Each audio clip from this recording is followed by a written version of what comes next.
Hello बच्चों, नमस्कार। कैसे हैं आप सभी? आशा करता हूं आप सभी लोग अच्छे होंगे और आपकी तैयारी बहुत ही अच्छे तरीके से चल रही होगी। लगातार एक लंबे अरसे से, ये कहूं तो कहीं भी गलत नहीं होगा, साल 2021 से आप लोग जिस 35,757 भर्ती यानी उत्तर प्रदेश में सिपाही भर्ती का इंतजार कर रहे हैं तो बिल्कुल भी गलत नहीं होगा, क्योंकि साल 2021 से पहले से ही आप लोग इस भर्ती के बारे में चर्चाएं सुनते चले आ रहे हैं। लेकिन ये भर्ती कब प्रत्यक्ष रूप लेगी ये कह पाना बहुत ही मुश्किल है। लेकिन आप लोगों को पता होगा कि जैसा यूपीएसआई 9534 पोस्ट में हुआ, 20-20 लाख 22-22 लाख देकर जो कैंडिडेट है वो नौकरी पे लग गए, तो क्या ऐसा अब की बार कांस्टेबल की वैकेंसी में भी देखने के लिए मिलेगा? तो देखिए, मिलने के लिए मिल भी सकता है, लेकिन अब की बार कांस्टेबल का एग्ज़ाम आप लोगों का जो ऑफलाइन मोड में होता था उसे ऑनलाइन व ऑफलाइन दोनों ही माध्यम में कराया जा सकता है। अर्थात जिस हाइब्रिड मोड की चर्चाएं अभी तेजी से हैं कि भाई हाइब्रिड मोड में जो ऑपरेटर, असिस्टेंट ऑपरेटर वाला, कर्मशाला कर्मचारी वाला जो एग्ज़ाम हो रहा है, तो क्या उसी मोड में इस एग्ज़ाम को कराया जाएगा? अगर हाइब्रिड मोड में एग्ज़ाम होता है तो क्या लीकेज का कोई चांस नहीं होता? तो देखिए, मैं सबसे पहले आप लोगों को हाइब्रिड पद्धति के बारे में बता देता हूं कि ये वर्क कैसे करती है और इसमें नकल के चांसेस इसलिए कम होंगे। जो वजह मैं आप लोगों को बताऊंगा वो स्पष्ट कर देगी कि यहां नकल के चांस बहुत कम रहेंगे, है ना। रेयर केस में ही कोई नकल हो सकती है, बाद बाकी पकड़े जाने के चांस बहुत ज्यादा होंगे। हाइब्रिड पद्धति किस प्रकार से वर्क करती है? दोस्तों, हाइब्रिड पद्धति वो पद्धति है जिसमें आप लोगों का एग्जाम तो आप लोगों को स्क्रीन पे यानी कंप्यूटर पे शो कराया जाएगा। क्वेश्चन पेपर आप लोगों का, आपका जो क्वेश्चन पेपर होगा वो स्क्रीन पे शो होगा और उसी के रिगार्डिंग आप लोगों को एक ओएमआर सीट दी जाएगी। ओएमआर सीट अभी आप लोग, ओएमआर सीट जो है अभी तक आप लोग मतलब ऑफलाइन भर नहीं सकते थे, क्योंकि ये हाइब्रिड पद्धति नहीं, कंप्यूटर बेस्ड पद्धति थी। सीबीटी के थ्रू आप लोगों का एग्जाम होता था। अभी केवल आप लोग क्लिक करते थे माउस से और ऑप्शन के हिसाब से वही कि वही, यानी कि ऑनलाइन ही आप लोग उसका काम खत्म कर देते थे। अब की बार मोड कुछ ऐसा है, स्क्रीन पे क्वेश्चन पेपर और आपके हाथ में रहेगा ओएमआर सीट, यानी ऑफलाइन आप लोगों को वो भरनी होगी। और अब तक तो कंप्यूटर बेस्ड ही था सारा का सारा, माउस का खेल था, माउस से क्लिक किया और हैकर्स बहुत आसानी के साथ में हैक कर, कंप्यूटर अटैच कर, स्क्रीन शेयरिंग कर, यहां तक नकल कर लेते थे। लेकिन हाइब्रिड पद्धति आने से जो नकल है उस पर कहीं ना कहीं बिल्कुल रोक लगा दी जाएगी। कैसे?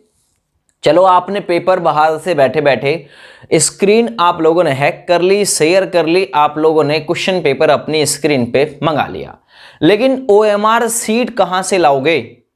आप लोगों को यदि नकल करनी है तो उस कैंडिडेट को अंदर भेजना ही होगा जो नकल करने के लिए जाएगा, और पकड़े जाने के चांस इससे ज्यादा बढ़ जाएंगे क्योंकि उसकी फिंगरप्रिंट कैप्चर की जाएंगी। बायोमेट्रिक के लिए बोल दिया है। आप लोगों ने देखा होगा जब मैंने ऑपरेटर की वीडियो बनाई थी कि आप लोगों की जो ऑपरेटर का एग्जाम है आप लोगों का, वो हाइब्रिड पद्धति के थ्रू कराया जाएगा और हाइब्रिड पद्धति में पकड़े जाने के चांस बहुत ज्यादा रहेंगे।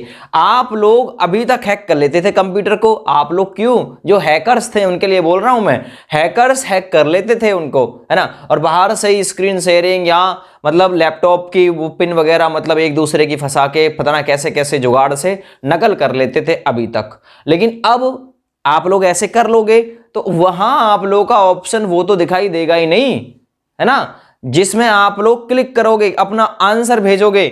आंसर भेजने के लिए तो ऑफलाइन ओएमआर सीट भरनी होगी और ओएमआर सीट वाला बच्चा आप लोगों को वहां भेजना ही होगा और उसकी फिंगरप्रिंट कैप्चर की जाएंगी, है ना। अभी तक भी फिंगरप्रिंट कैप्चर की जाती थी, है ना। यूपीएसआई में भी ऐसा ही, और मतलब अभी ये पद्धति जो है यूपीएसआई में भी हाइब्रिड पद्धति लागू की जाएगी। हालांकि दोस्तों, अभी तक जो हाइब्रिड पद्धति है, अगर इसके बारे में डीप से जाके सोचें तो जेन्युइन लगता है मुझे कि हाँ, ये नकल पे कहीं ना कहीं लगाम लगा सकती है और सरकार इस नतीजे पे पहुंची है कि भाई अब हाइब्रिड पद्धति को अपना लिया जाए। और इसका पहला उदाहरण जो है ना, असिस्टेंट ऑपरेटर, हेड ऑपरेटर 2430 पदों के लिए जो भर्ती है ना, उसमें ये लोग प्रयोग करने जा रहे हैं। ये वैकेंसी 35,757 की, ये जुलाई के बाद कहीं कोई महीना आएगा जिसमें ये वैकेंसी आएगी। अभी हाल फिलहाल में इसके बारे में कोई सूचना नहीं है ना। जून महीने में या जुलाई महीने में कोई सूचना आएगी, जून या जुलाई में। और उससे पहले ये लोग कंडक्ट करा रहे हैं, ये प्रयोग करके देख रहे हैं कि हम लोग प्रयोग कर लेते हैं, अगर सफल रहा तो आगामी एग्जाम हाइब्रिड पद्धति से ही कराए जाएंगे। अगर यहां नकल रोकने में ये सक्षम रहे ना, 2430 कर्मशाला कर्मचारी वाली जो पोस्ट है उसमें, तो ये सभी एग्जाम जो होंगे ना आगामी उत्तर प्रदेश में वो हाइब्रिड पद्धति से ही होंगे। और देखिए मैं हाइब्रिड पद्धति के बिल्कुल पक्ष में हूं। वे जो फिंगरप्रिंट कैप्चर किए जा रहे हैं ना, और उस बच्चे को भेजा जा रहा है जो जेन्युइन है तो ही जाएगा आगे, क्योंकि अगर आपने कोई नकल वाला बैठा भी दिया तो बाद में उसकी फिंगरप्रिंट मैच नहीं करेंगे, क्योंकि फिंगरप्रिंट कैप्चर की जाएंगी अब की बार।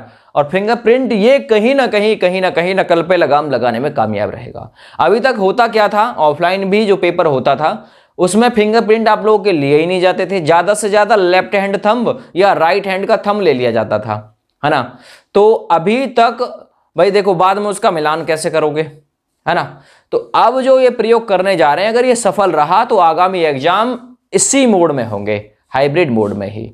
ठीक है, हाइब्रिड पद्धति समझ में आ गई। स्क्रीन पे पेपर, OMR ऑफलाइन भरनी है ना, यानी जेन्युइन बच्चा आगे के लिए जाएगा। अगर नकल वाला बच्चा कोई आप लोगों ने भेजा भी, कोई ठगिया भेजा, कोई नकलची, कोई चोर आपने अगर भेजा भी ना तय करके भाई मेरा पेपर दिया ना, मैं 20 लाख दूंगा आप लोगों को, तो वह 20 लाख के चक्कर में पकड़ा जाएगा, ये पक्का है। क्योंकि उसके बायोमेट्रिक कैच किए जाएंगे, यानी कैप्चर किए जाएंगे। और इतना होने के बाद में आप लोग DVPST पे पहुंचोगे, है ना, तो आप लोग को वहां धर लिया जाएगा, क्योंकि हर स्टेप पे बायोमेट्रिक है। अब की बार हर स्टेप पे बायोमेट्रिक होगा, तो ये कांस्टेबल में भी कहीं ना कहीं रूल फॉलो हो सकता है अगर ये ऑपरेटर वाली में कामयाब रहा तो, है ना। और जून जुलाई ये महीने वो हो सकते हैं जिसमें कांस्टेबल की भर्ती से रिलेटेड सूचना आएगी। मई में मुझे नहीं लगता कि कोई भी सूचना आपके इस भर्ती से जुड़ी हुई आएगी। ठीक है भैया, तो हाइब्रिड पद्धति के बारे में मैंने बता दिया, कामयाब रह सकती है हाइब्रिड पद्धति, यहां नकल पे लगाम लगाई जा सकती है। अगर इस पद्धति के थ्रू उत्तर प्रदेश का हर एग्जाम करा लिया जाता है और नकल रोकने में सक्षम ये लोग हो जाते हैं तो ये बहुत बड़ी बात होगी। ठीक है ना, जो जेन्युइन बच्चा तैयारी कर रहा है तो वो फिर मेहनत वाला ही बच्चा कामयाब होगा। UPSI की वैकेंसी की तरह 10-10, 20-20 लाख, है ना, 15-15 लाख वाला बच्चा कामयाब नहीं होगा। लेखपाल के एग्जाम की तरह 8-8, 10-10, 20-20 लाख वाला बच्चा कामयाब नहीं होगा। जहां 8,085 पोस्ट और कैंडिडेट जो है लगभग 15,000 संदिग्ध। अभी आप लोग देखिएगा कि लेखपाल की मेरिट कितना ऊपर टांगी जाएगी, ये भी आप लोग देखिएगा। ठीक है ना, जैसे UPSI की वैकेंसी की जो मतलब जो कट ऑफ थी वो बहुत हाई लेवल पे टांगी गई थी। SSC ने दिल्ली पुलिस की वैकेंसी कराई थी 5840 पोस्ट, उसकी भी कट ऑफ बहुत हायर गई थी। तो ये कहीं ना कहीं नकल वाली जो भर्ती होती है ना, इसकी कट ऑफ लास्ट वाली बहुत ज्यादा बढ़ती है। तो हाइब्रिड पद्धति के बारे में हमने जिक्र कर लिया है, कैसी रहेगी, कामयाब रहेगी। नकल 20-20 लाख वाले पकड़े जाएंगे तो देखिए मेरे अनुसार 20-20 लाख, 25-25 लाख देके या 7-7, 8-8 लाख देके जो भी कांस्टेबल के लिए या ऑपरेटर के लिए या फिर आगामी UPSI भर्ती के लिए ट्राई करेगा वो मेरे हिसाब से पकड़ा जाएगा। अब की बार सरकार किसी भी चूक के मिजाज में या फिर किसी भी चूक के या कोई भी अवसर देने के मूड में नहीं है। तो इस वीडियो को ज़्यादा से ज़्यादा शेयर करिएगा। कितने संतुष्ट हैं आप लोग मेरे द्वारा दिए गए इस वक्तव्य से, आप लोग कमेंट करके अपनी जानकारी जरूर साझा करें। फिलहाल जय हिंद।